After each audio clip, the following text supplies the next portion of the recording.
The water is brown and still, the way shallow African rivers always are in the dry months. A Nile crocodile lies half in the shallows, half out. 13 feet of it. The largest ambush predator on the continent, plated in bone from the base of its skull to the tip of its tail. Dead. But the death is not what stops anyone. It is the geometry. The animal is in two pieces, severed cleanly, just forward of the hind legs, as if a single vertical force had been applied to the center of it and pressed straight through. No drag marks in the bank, no carcass stripped of meat. Both halves left exactly where they fell. Whatever did this was not hungry. That is not a scene constructed to provoke. It is a description of a type of find that field zoologists working the Nile basin have documented across decades. A bisected crocodile, the wound geometrically clean, the cause officially unresolved. And it raises a question that the standard predator lists of sub-Saharan Africa do not answer cleanly. The crocodile is not partially consumed. It has not been dragged. The two halves are aligned, as if they simply separated where they lay. The severance runs through the vertebral column, just ahead of the pelvis. Not shredded, not torn in ragged strips, the way a death roll victim looks, but cut. The osteoderms, bony plates grown directly into the skin along the back, are fractured, not peeled. Whatever force did this came straight down through the animal's midsection, applied a single catastrophic load to one point, and left. The question the bank offers no answer to is not what could kill a Nile crocodile. Several things can do that. The question is, what produced this wound profile, and left nothing? Reflexive skepticism is fair, but the account is older and better sourced than a viral photograph. In 1956, the British zoologist Hugh Cott, who had spent years wading East African rivers studying Nile crocodiles at close range, came upon exactly this, near the Nile, in what is now Uganda. A large crocodile in the shallows, severed forward of the hind limbs, the wound geometrically clean. Cott was not a sensationalist. He was a field scientist, building a systematic record of crocodile biology, and he set the find down in his notes the way he set down every other observation, as a datum, not a story. He did not assign a cause with certainty because the cause was not present to be observed. What he left behind was a documented anomaly, the right kind of record for a mystery of this kind. Not a photograph of the killer, just the wound itself, described by a trained observer. And the question it opened: what animal in this water applies a straight-down compressive force through a crocodile's spine and then leaves with no interest in the carcass? Work it like a crime scene, one suspect at a time. Another large Nile crocodile first. They share these channels and will turn on their own kind when territory is disputed. But crocodiles do not kill like this. The death roll twists a limb loose or tears flesh in ragged, fibrous strips. The wound it leaves is shredded, not severed. And crocodile teeth are conical, built to grip and puncture, not to shear. Cross it off. An elephant has the raw mechanical power to break almost anything in Africa. But elephants kill at the water's edge. They do not pursue prey into open channels. And an elephant leaves churned ground, broken vegetation, deep tusk punctures. None of that is here. Cross it off. Lions avoid deep water with near ritualistic consistency. The water removes their advantages and puts them inside a crocodile's. Cross it off. Human poachers. A sharp blade could conceivably make a clean cut, but no blade leaves this profile in living bone under field conditions, and no poacher leaves the result behind. A poacher takes the skin, takes the teeth. This crocodile was left complete in two halves. Nothing was taken. Cross it off. What remains is the thing that was in the water the whole time. The killer is the hippopotamus. The barrel body, the short legs, the enormous pink open mouth, the placid, rotund animal that waddles through every wildlife documentary's light relief segment. That image does not correspond to any animal on the African continent. What does exist is an animal responsible for more human deaths each year than lions, leopards, and hyenas combined. A figure cited widely enough to be a benchmark, though exact annual counts vary by region and year. Not one of those deaths involves the hippo eating its victim, because the hippopotamus is primarily herbivorous. It does not kill to feed, it kills to hold ground. That distinction, the absence of hunger as a motive, is precisely what makes the crocodile's wound make sense. The hippo does not linger, it does not consume. It applies a force, and it leaves, because it was never after a meal. It was enforcing a border. Strip away the cartoon and look at what is actually standing in the water. The hippopotamus is the third largest land animal alive, behind only the elephant and the white rhinoceros. An exceptional dominant bull can reach close to 9,000 pounds. An upper range, not a normal profile. 4 tons of muscle encased in hide, up to 2 inches thick.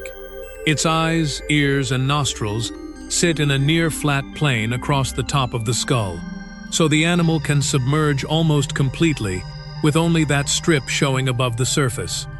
Its skeleton is so dense the animal has essentially no natural buoyancy. It does not swim. It sinks to the bottom and runs, pushing off the riverbed with legs that are disproportionately short and disproportionately powerful, propelling 4 tons at a speed that has no business existing in something that size. And then there is the mouth. A hippo's jaws open to roughly 150 degrees. Fully open, that gap is 4 to 5 feet across.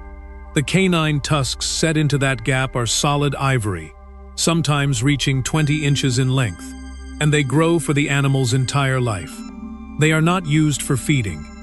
The hippopotamus grazes grass with the broad, blunt pad of its lips. The tusks are for one thing. And every time a hippo closes its mouth, the lower tusks grind against the upper ones in a self-honing motion.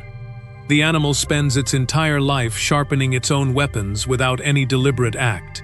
A bite force measured at roughly 1,800 pounds per square inch, and a perpetually maintained edge. On paper, a hippo killing a crocodile this way should not be possible.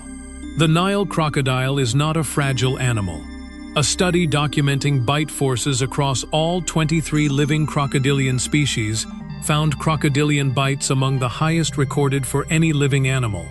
Estimates for a large Nile crocodile run as high as 5,000 pounds per square inch.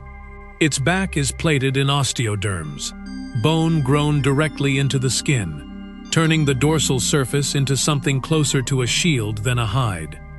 This body plan is more than 200 million years old and has changed little since, which suggests it has been near optimal for a very long time. The crocodile can slow its own heartbeat underwater and redirect blood only to organs that require it, waiting with a metabolic patience no warm-blooded animal can approach. Its snout is studded with pressure-sensitive organs, so acute they can detect a single ripple crossing the surface, the tremor of a drinking animal 30 feet away. The Nile crocodile is not prey. Every other large animal that shares its water knows this. So what happens when the animal that never loses encounters the animal that will not negotiate? The answer is in a single anatomical fact. The muscles that close a crocodile's jaw are among the most powerful in nature. The force they generate is what makes the bite statistics so extreme. But the muscles that open the jaw are almost vestigial. They are so weak that a grown adult, working carefully, can hold a large crocodile's snout shut with one hand. All of that extraordinary closing force runs in exactly one direction. The jaw, once held shut by any significant external resistance, cannot be forced open by the animal from the inside. That is the mechanical fact that decides the outcome at the bank. Now place these two animals in the same shrinking space at the wrong time of year. In the dry season, the river systems of the Nile basin begin to contract. Wide channels break into chains of evaporating pools. Animals that a full river kept safely separated are compressed into the same warm, declining mud. Day after day, with no room to retreat. Hippos are intensely territorial over water. A dominant bull holds his stretch of river with a consistency that has almost no exceptions. In the crowded conditions of a drought cycle, field observers working African river systems have reported aggressive encounters between hippos and crocodiles, rising sharply. Encounters that would have been rare become routine. The pool that used to be a safe crossing becomes a contested square of warm water. And in that water there is one rule that almost nothing survives breaking. This is the hippo's river. The crocodile holds position near the bank of a shrinking pool. It has drifted too close, or held its ground a moment too long near a resting calf. The bull does not telegraph much. The eyes shift, and then the water moves. 4 tons leave the riverbed at once. The hippo does not paddle. Its bones are too dense for that. It runs along the bottom instead, driving off the mud with those short, immense legs, closing the distance through a medium that gives the crocodile none of its advantages. The crocodile opens its jaws. It hisses. It displays the long rows of teeth, the display that terminates every other confrontation it enters. The hippo does not stop. The great mouth opens over the crocodile's midsection. The lower tusks, perpetually honed, drive in from below. Through the soft belly, the one seam the osteoderm armor does not cover, then upward. The crocodile grips back, because that is the one thing it knows, but it cannot force its jaw open against the mass pressing down from above. What the hippo has clamped around is, in engineering terms, a beam.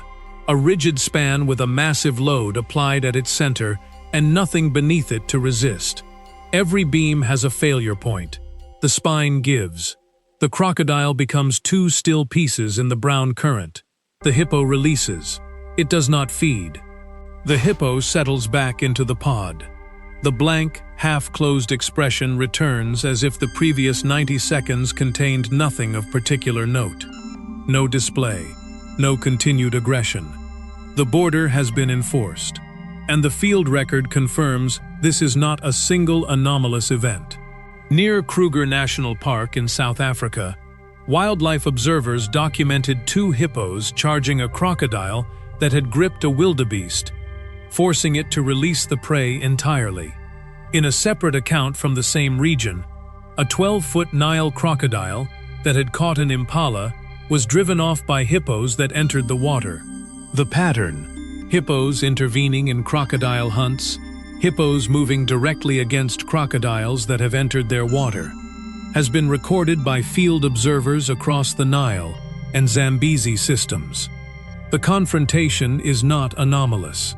It is the predictable consequence of 2 animals sharing a shrinking resource, and one of them holding a rule the other cannot answer.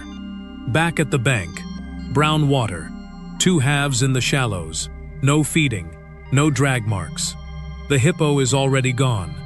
One question the water removes entirely. Take away the river. Remove the pool, the submerged approach, the bottom-running momentum.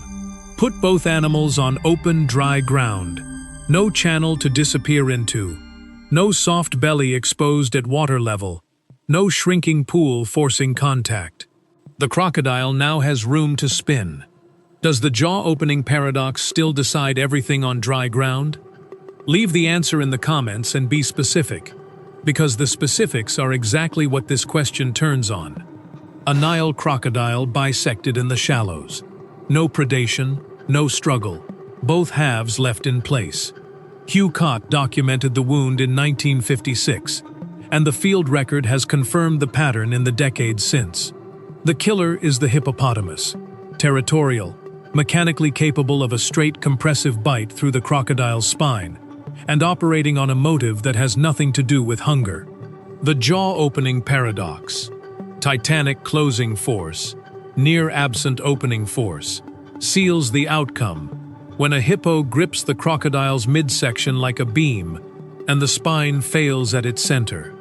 In a shrinking dry-season pool, that confrontation is not anomalous. It is predictable. If this channel is new to you, subscribe Every episode starts with a field account and follows it to wherever the evidence goes. The question the next drought season will answer again. When the pool shrinks, and the hippo and the crocodile are pressed into the same mud, does the crocodile ever change the outcome?